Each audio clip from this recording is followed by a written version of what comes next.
कैकेयी अनुताप पढ़ रहे हैं और कैकेयी अनुताप का नवा पदांश इस प्रकार से है। हाँ लाल उसे भी आज गमाया मैंने, विकराल कुयस ही वहाँ कमाया मैंने। निज स्वर्ग उसी पर वार दिया था मैंने, हर तुम तक से अधिकार लिया था मैंने। पर वही आज यह दीन हुआ रोता है, संकित तब से घृत हरिण तुल्य होता है। श्रीखंड आज अंगार खंड है, चंड है मेरा, तो इससे बढ़कर कौन दंड है मेरा। तो बच्चों, इस प्रसंग में भी माता कैकेयी राम से कह रही हैं कि भरत की दशा पर दया करें और वन से वापस चलें। और अब वह अपने कृत्य पर पश्चाताप करते हुए कहती हैं कि राम उसे और प्रताड़ित और दंडित ना करें। तो बच्चों, इस पद्यांश में कठिन शब्दों के अर्थ हम पहले जान लें। गमाया का अर्थ है खो दिया, घृत का अर्थ है पकड़े हुए, श्रीखंड का अर्थ है चंदन और चंड का अर्थ है प्रचंड या दाहकता। तो बच्चों, इस पद्यांश की व्याख्या इस प्रकार से होगी।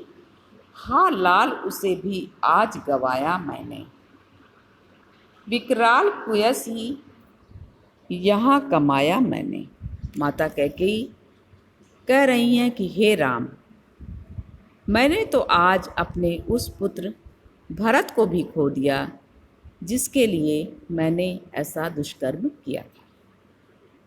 निज स्वर्ग उसी पर वार दिया था मैंने, हर तुम तक से अधिकार लिया था मैंने।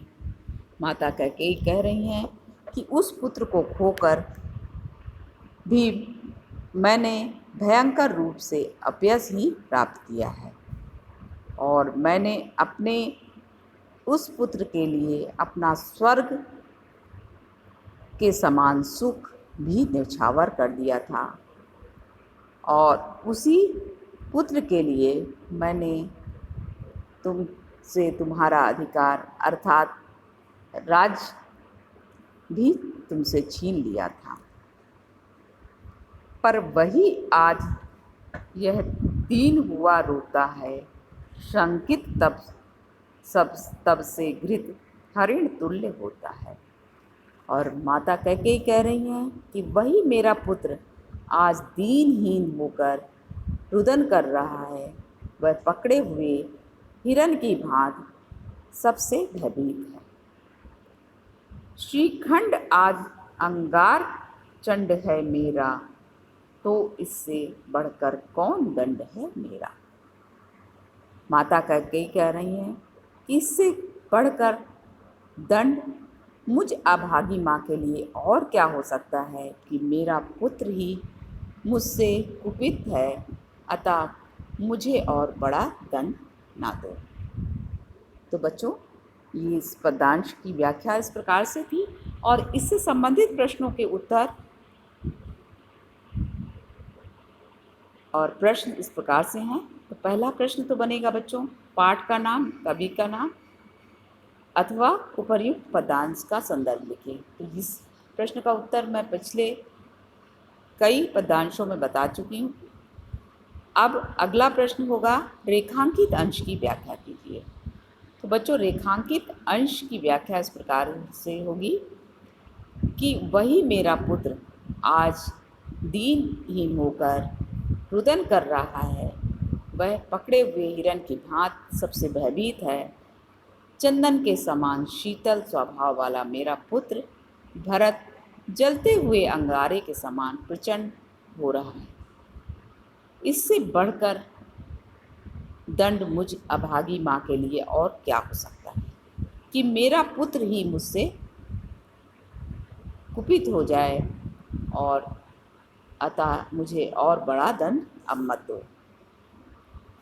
बच्चों, तीसरा प्रश्न इस प्रकार से होगा, कैकेयी ने भरत को खोने के संदर्भ में श्री राम से क्या कहा?